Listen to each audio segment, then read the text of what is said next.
नमस्कार बच्चों। कक्षा 8 के बच्चे मेरे साथ पाठ 2 हिंदी व्याकरण का पढ़ रहे थे, वर्ण विचार। इसमें बच्चों आपने स्वर और व्यंजन पढ़ लिए थे। अब पढ़ेंगे आगत ध्वनियाँ। हिंदी में कुछ आगत ध्वनियाँ भी होती हैं, और वो कौन सी होती हैं? हिंदी में कुछ ऐसी ध्वनियों का प्रयोग किया जा रहा है जो दूसरी भाषाओं से आई हैं। ऐसी ध्वनियों को आगत ध्वनियाँ कहा जाता है। आ के ऊपर ये जो मात्रा लगती है, यह ध्वनि अंग्रेजी से हिंदी भाषा में आई है। आ का प्रयोग अंग्रेजी शब्दों को हिंदी में लिखते समय किया जाता है, जैसे डॉक्टर, कॉफ़ी, ट्रॉली आदि। अब आते हैं नुक्ता। नुक्ता का मतलब क्या होता है? ये भी आगत ध्वनियाँ हैं, क, ख, ग और ज और फ। इसमें जो क के नीचे, ख के नीचे, ग के नीचे, ज के नीचे और फ के नीचे जो बिंदु लगा हुआ है, इसको हम नुक्ता कहते हैं। ध्वनियाँ अरबी फारसी से आई हैं, और ये कहाँ से आई हैं? अरबी और फारसी भाषा से। इन वर्णों के नीचे जो बिंदु लगा है उसे नुक्ता कहते हैं। आजकल सिर्फ ज और फ ध्वनियों का ही प्रयोग किया जा रहा है। शेष ध्वनियों का प्रयोग तभी किया जाता है जब इनके प्रयोग के कारण शब्द के अर्थ में अंतर आता हो। जैसे खाना, ना खाना खाने की क्रिया या भोजन। ज़रा, ज़रा मीन्स बुढ़ापा। फन, फन मीन्स सांप का फन। खाना, खाना मीन्स अलमारी का एक खाना। ज़रा मीन्स थोड़ा सा, फन माने हुनर। अर्थात ये जो शब्द हैं ये हिंदी के शब्द हैं। इनको बस उच्चारण में अंतर आता है। फन माने सांप का फन, और यहाँ फन माने हुनर, किसी चीज़ को करने की कला।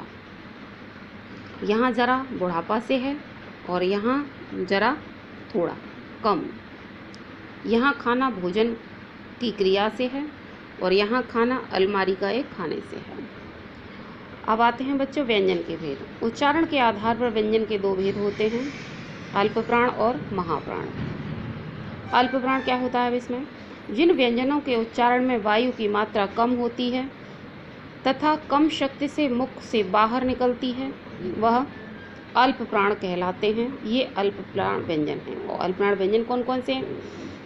अर्थात जिन व्यंजनों का हम उच्चारण करते हैं और मुख से जो वायु निकलती है वो कम मात्रा में निकलती है, वो अल्पप्राण कहलाते हैं। जैसे क, ग, ण, च, ज, य, ट, ड, ण, त, द, न, प, ब, म, य, र, ल और व। अब आते हैं बच्चों महाप्राण। जिन व्यंजनों के उच्चारण में वायु की अधिक मात्रा तीव्र वेग से बाहर निकलती है तथा ह की ध्वनि सुनाई देती है, वे महाप्राण व्यंजन कहलाते हैं। ये महाप्राण व्यंजन कौन कौन से हैं? अर्थात जिनका उच्चारण करते हैं तो वायु तेजी से बाहर आती है, उन्हें महाप्राण व्यंजन कहा जाता है। जैसे ख, घ, छ, ज, झ, ढ, ढ, थ, ध, फ, म, श, स और ह। अर्थात इनका उच्चारण करते समय वायु तो निकलती है, इसके अलावा ह शब्द का उच्चारण भी साथ में सुनाई देता है। ह शब्द की ध्वनि भी सुनाई देती है। जब कोई वर्ण किसी अन्य वर्ण से जुड़ता है तो उसे वर्ण संयोग कहते हैं। अब वर्ण संयोग आ गया कि वर्ण संयोग क्या होता है? जब कोई एक वर्ण किसी अन्य वर्ण से जुड़ जाता है तो वर्ण संयोग हो जाता है। वर्ण संयोग निम्नलिखित प्रकार से हो सकता है। अब किस किस तरह से वर्ण संयोग हो सकता है? जैसे व्यंजन और स्वर का संयोग। सभी व्यंजन स्वरों की सहायता से बोले जाते हैं। ये सही है कि सभी व्यंजन स्वरों की सहायता से बोले जाते हैं। जब व्यंजन में स्वर न मिला हो तो व्यंजन के नीचे हलंत का चिन्ह लगा देते हैं। जैसे क और अ, फिर पूरा क बन जाता है। हलंत का चिन्ह लगा हुआ है, इसका मतलब इसके साथ व्यंजन नहीं है, और अगर अ साथ में है तो पूरा क बन जाएगा और वहाँ हलंत नहीं लगेगा। ऐसे ही ख और खा, इन दोनों को साथ में, इसके साथ ये स्वर रहित है, स्वर साथ में नहीं है, और जब स्वर साथ में लग गया तो खा हो गया, हलंत हट गया यहाँ से। अब आता है व्यंजन का व्यंजन से संयोग। व्यंजन का व्यंजन से संयोग करने पर संयुक्त ध्वनियों का निर्माण होता है। नीचे दिए गए नियमों के आधार पर व्यंजन को व्यंजन से मिलाया जाता है। कुछ नियम होते हैं जिनके आधार पर व्यंजन एक वर्ण को दूसरे व्यंजन वर्ण से मिला दिया जाता है। जैसे क, इसमें क में देखिए अंत में खड़ी रेखा यानी खड़ी पाई वाले व्यंजनों, ये खड़ी पाई वाले व्यंजन होते हैं जिनमें इस तरह से ये लगा होता है, इसको हम खड़ी पाई वाले व्यंजन कहते हैं। इन व्यंजनों में को इनसे आगे वाले व्यंजन से मिलाते समय इनकी पाई हटा देते हैं। जब इन व्यंजन को किसी दूसरे व्यंजन से मिलाया जाता है तो इनकी ये जो खड़ी पाई है इसको हटा दिया जाता है। जैसे ख को या से मिलाना है ख्य, तो ये खड़ी पाई ये हट गई और या के साथ मिल गया। अब ऐसे ही ज के साथ खड़ी पाई हटा दी तो, और बा के साथ मिलाया तो ज्व। ऐसे ही ग है, खड़ी पाई हटा के ज्ञ, त की खड़ी पाई हटा के त्य। इस तरह से इनका व्यंजन का व्यंजन से संयोग हो जाता है। अगला है बिना पाई वाले व्यंजन। अब कुछ बिना पाई वाले व्यंजन होते हैं। ये कैसे आते हैं? ये इसमें छ, ट, ठ, ड, ढ, द और ह का किसी व्यंजन के संयोग करते समय पहले व्यंजन में हलंत लगाकर दूसरा व्यंजन पूरा लिख देते हैं। इसमें क्योंकि खड़ी पाई नहीं होती इसलिए इसमें नीचे हलंत लगा दिया जाता है और साथ में दूसरा व्यंजन भी लिख दिया जाता है। तो इससे पता चलता है कि ये व्यंजन हमारा अधूरा है और इसका इससे संयोग हुआ है। जैसे इसमें दिखा गया है मिट्टी, गड्ढा, यद्यपि और द्वारा। अगला नियम है ग। क और फ का वर्ण संयोग इस प्रकार किया जाता। अब क और फर्ण का वर्ण संयोग किस तरह से किया जाता है? क के साथ त, तो यहाँ क्या आ जाएगा? मुक्ता, अर्थात ये वाला जो इसका हिस्सा है उसको हटा दिया जाएगा, आधा क जिसको बोलते हैं हम। और यहाँ भी वही है, अक्ल। अब आता है घ के साथ र वर्ण का संयोग। र वर्ण के संयोग निम्नलिखित 3 प्रकार से होते हैं। र वर्ण के संयोग 3 प्रकार से होते हैं।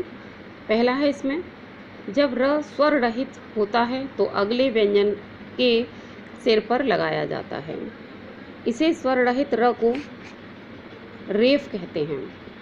जब ये अगले व्यंजन के ऊपर लगता है तब इसे स्वर रहित व्यंजन कहते हैं और ये इसको क्या कहा जाता है? रेफ कहा जाता है। जैसे म के ऊपर हमें रा लगाना है तो कर्म, द के ऊपर लगाना है तो सर्द, आगे वाले पर नहीं लगेगा पीछे वाले पर लगेगा, पर्वत, सूर्य। अब नंबर 2, जब र से पूर्व व्यंजन स्वर रहित हो तो र उस व्यंजन के पैरों में लगाया जाता है। एक बार फिर से पढ़िए, जब र से पूर्व व्यंजन स्वर रहित हो तब र व्यंजन के पैरों में लगाया जाता है। र शब्द वर्ण आने से पहले और कोई व्यंजन है और वो स्वर रहित है तब वहाँ पर उसको पैरों में ये र का प्रयोग कर दिया जाता है। जैसे अब प और र, प पहले है र बाद में है तो प्र, यहाँ आएगा प्रभात। द और र, तो यहाँ पैरों में इसकी पैरों में इस तरह से र को जोड़ दिया जाता है। द्रुपद। ग और र ग्र, क और र क्र, क्रांति। अब तीसरा आता है बच्चों, तीसरा नियम है स के साथ र का संयोग होने पर इसे स्र के रूप में लिखते हैं। जैसे स और र, स्र, स्रोत, सहस्र। अब आता है वर्ण विक्षेप। वर्ण विक्षेप शब्द के वर्णों को अलग अलग करना वर्ण विक्षेप कहलाता है। वर्णों को अलग अलग कर देना वर्ण विक्षेप कहलाता है। वर्ण विक्षेप करते समय कुछ बातें ध्यान रखी जाती हैं। उच्चारण के समय वर्ण की ध्वनि जिस स्थान पर सुनाई पड़े विक्षेप के समय उसे वहीं पर लिखें। सभी व्यंजनों के नीचे हलंत लगाएं। व्यंजनों के नीचे हलंत लगाया जाता है और जिस स्थान पर स्वर हो या व्यंजन उसकी ध्वनि सुनाई पड़ती है वहाँ पर ही वह व्यंजन या स्वर लिखा जाता है। जैसे आकाश, तो आ प्लस क प्लस आ प्लस श प्लस अ। मृदुलिका, म प्लस ऋषि प्लस द प्लस उ प्लस ल प्लस ई प्लस क प्लस आ। अब आता है बच्चों अतिरिक्त जानकारी। कुछ और अतिरिक्त जानकारियाँ इसमें दी गई हैं। स और त्र, स्त्र, तथा स और र स्र का अंतर समझना आवश्यक है। विद्यार्थी अज्ञानतावश स्रोत को स्त्रोत तथा सहस्त्र को सहस्त्र लिख देते हैं। इससे वर्तनी अशुद्ध हो जाती है। इसको ध्यान रखना है। सहस्त्र है तो वहाँ पर सहस्त्र ही लिखना है और सहस्त्र है तो वहाँ पर सहस्त्र ही लिखना है। ये वर्तनी संबंधी बच्चों को जानकारियाँ हैं। ट तथा ड के स्थान पर र के साथ र का संयोग इस प्रकार होता है। ट और ड के साथ किस प्रकार होता है? जैसे ट्रक और ड के साथ ड्रामा अर्थात नीचे की ओर होता है। अब उ और उ की मात्रा व्यंजन किसी अन्य वर्ण की सहायता के बिना बोले जाने वाले वर्ण स्वर कहलाते हैं। तो बच्चों इस तरह से ये पाठ आपका पूरा हो रहा है। कुछ जानकारियाँ इसमें और भी दी गई हैं, उनको पढ़ लीजिए। स्वरों की सहायता से बोले जाने वाले वर्ण व्यंजन वर्ण कहलाते हैं। स्वर के 3 भेद हैं, हर स्वर, दीर्घ स्वर, प्लुप्त स्वर। मूल व्यंजनों की संख्या 33 है। ड़ और ढ वे अतिरिक्त व्यंजन हैं। श, त्र, ज्ञ और स्र संयुक्त व्यंजन हैं। उच्चारण के आधार पर व्यंजन के 2 भेद होते हैं, अल्प प्राण और महाप्राण। जब कोई वर्ण किसी अन्य वर्ण के साथ जुड़ता है तो उसे वर्ण संयोग कहते हैं। किसी शब्द में प्रयुक्त सभी वर्णों को अलग करना वर्ण विच्छेद कहलाता है।